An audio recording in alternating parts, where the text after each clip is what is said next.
Μικροί μου πλανητοταξιδευτές, καλώς ήρθατε σε ένα ακόμα βίντεο του μικρού πλανήτη.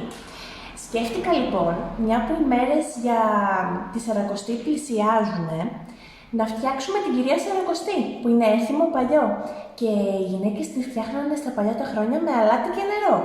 Πάμε λοιπόν να δούμε τώρα πώς θα φτιάξουμε αυτή την αλατοζύμη. Για την αλατοζύμη θα χρειαστούμε αλεύρι, αλάτι και νερό. Οι ποσότητες τώρα θα είναι μία κούπα νερό, μία κούπα αλάτι και μία μισή κούπα αλεύρι. Για τη διακόσμηση τώρα της κυρίας Σαρακοστής συνήθως χρησιμοποιούσαν όσπρια. Εγώ σκέφτηκα να χρησιμοποιήσουμε φακές και φασόλια. Εσείς μπορείτε να χρησιμοποιήσετε ό,τι έχει η μαμά από όσπρια στο σπίτι. Πάμε να ξεκινήσουμε τη συνταγή.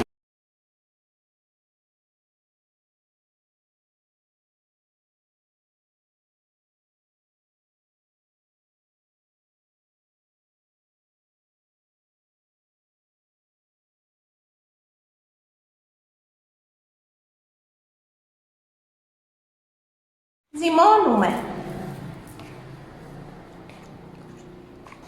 Και αφού λοιπόν πλάσουμε το ζυμαράκι μας και είναι έτοιμο έτσι όπως αυτό και ξεκολλάει από τα τυχώματα, αλευρώνω κάτω την επιφάνειά μου και το βγάζω από το μπολ.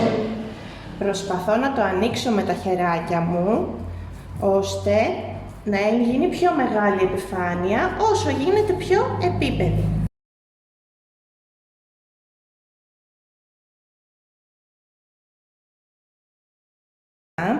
Παίρνω ένα ξυλάκι, μια δοντογλυφίδα, ό,τι έχετε στο σπίτι και σχηματίζω έναν κύκλο που είναι το κεφαλάκι της.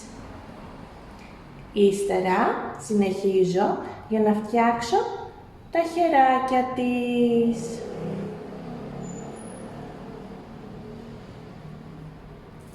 Και το άλλο.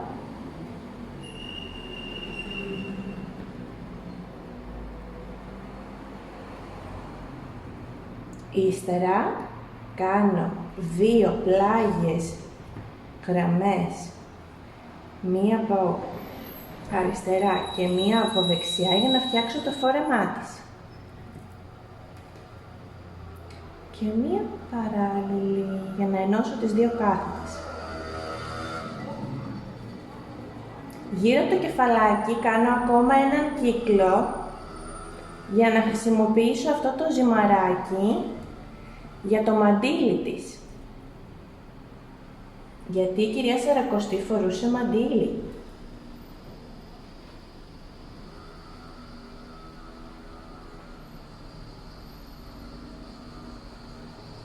Και προσπαθώ να τη διαχωρίσω από το υπόλοιπο ζυμαράκι μου. Και τι κάνω τώρα? Παίρνω και σταυρώνω τα χεράκια της. Γιατί το κάνω αυτό? Γιατί η κυρία Σαρακοστή προσεύχεται.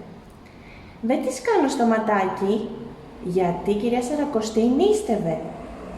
Παίρνω λοιπόν τώρα το μαντίλι της, το πλάθω με το χεράκι μου, σαν τα κουλουράκια και το ανοίγω με το χεράκι μου. Έτσι, για να φτιάξω το μαντίλι. Η κυρία Σαρακοστή όμως έχει και 7 ποδαράκια. Κάθε ποδαράκι συμφωλίζει και μία εβδομάδα μέχρι να φτάσει το Πάσχα. Το πρώτο ποδαράκι το κόβουμε το Σάββατο μετά από την Καθαρά Δευτέρα. Το πρώτο Σάββατο δηλαδή της Καθαράς Δευτέρας.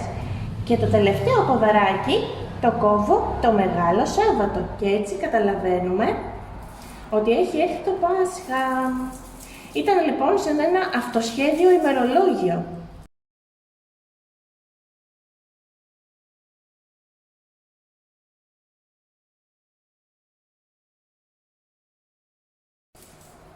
Και 7. Ανοίγω λοιπόν τώρα τα όσπρια για να τα χρησιμοποιήσω στη διακόσμησή της. Θα πάρω 2 φακές για να κάνω τα ματάκια της. 1, 2. Εγώ θα χρησιμοποιήσω φακές για να διακοσμήσω και το φόρεμά της, την ποδιά της.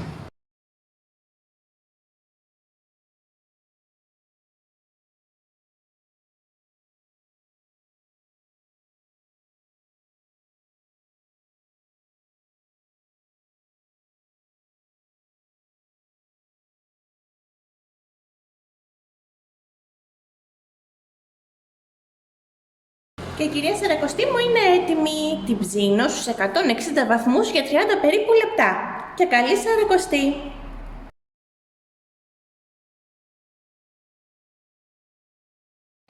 Και μην ξεχνάτε να κάνετε εγγραφή στο κανάλι, να πατήσετε το like αλλά και το κουδουνάκι για να σας έρχεται ειδοποίηση κάθε φορά που ανεβαίνει καινούριο βίντεο.